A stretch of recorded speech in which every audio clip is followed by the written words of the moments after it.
Internet मायर बाया निशा छाड़ा को इ फास्टिंग आवश्यक। चलतु पढ़ा। मोबाइल इंटरनेट और सोशल मीडिया आम जीवन अविच्छेद्य अंग पलटि गले। खाद्य भली यह आम अति जरूरी हो गला। तेणु आम खाद्य विरति नहीं उपवास कला भली मोबाइल और इंटरनेट भी विरति नबार आवश्यकता रही।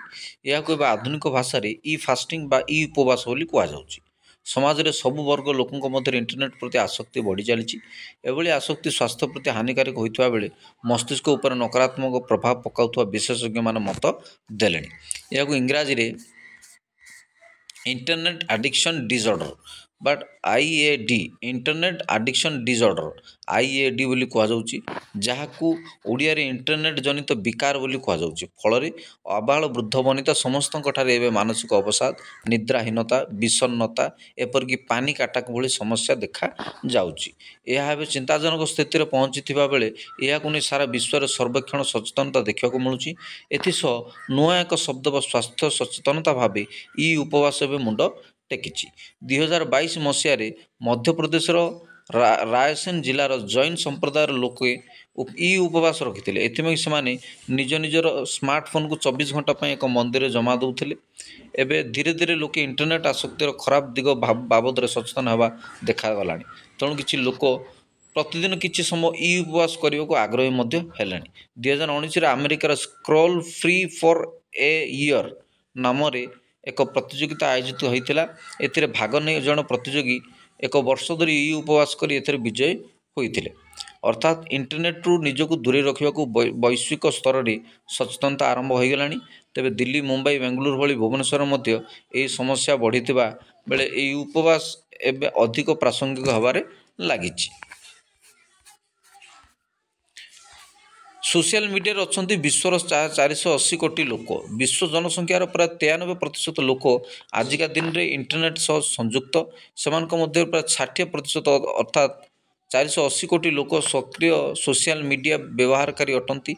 यह युवपीढ़ी जीवन में एक अविच्छेद्य अंग पलटि। तेबे डिजिटल क्षेत्र में यही युवपीढ़ी यही सहज उपस्थिति से नकारात्मक अनुभूति को जन्म दूची।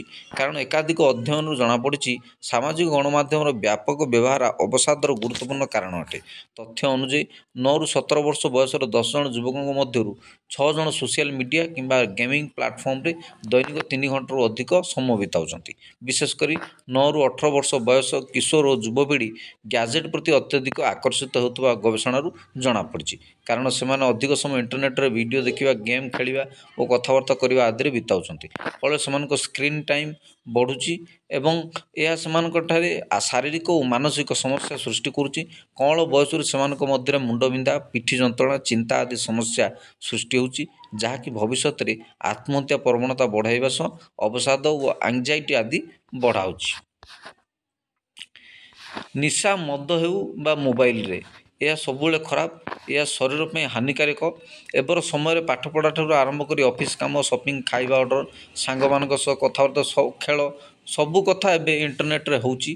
फल सबु वर्गर लोक एबे इंटरनेट निशारे पड़ती। एथि मानसिक अवसाद एंजाइटी सह मोटापण हाइपरटेंशन रक्तचाप मधुमेह रोग आदि बढ़िबार लगी। एବେका समय इंटरनेट रु संपूर्ण दूरे जावा संभव हो नथिबा बेले आमको आवश्यकता अनुसार इंटरनेट व्यवहार करने उचित। आवश्यक काम छड़ा बाकी समय मोबाइल दूरे प्रिय लोकों सह समय बितेबा बही पढ़ा बाहर खेलकूद करवा भ्रमण जारे बितेबा उचित।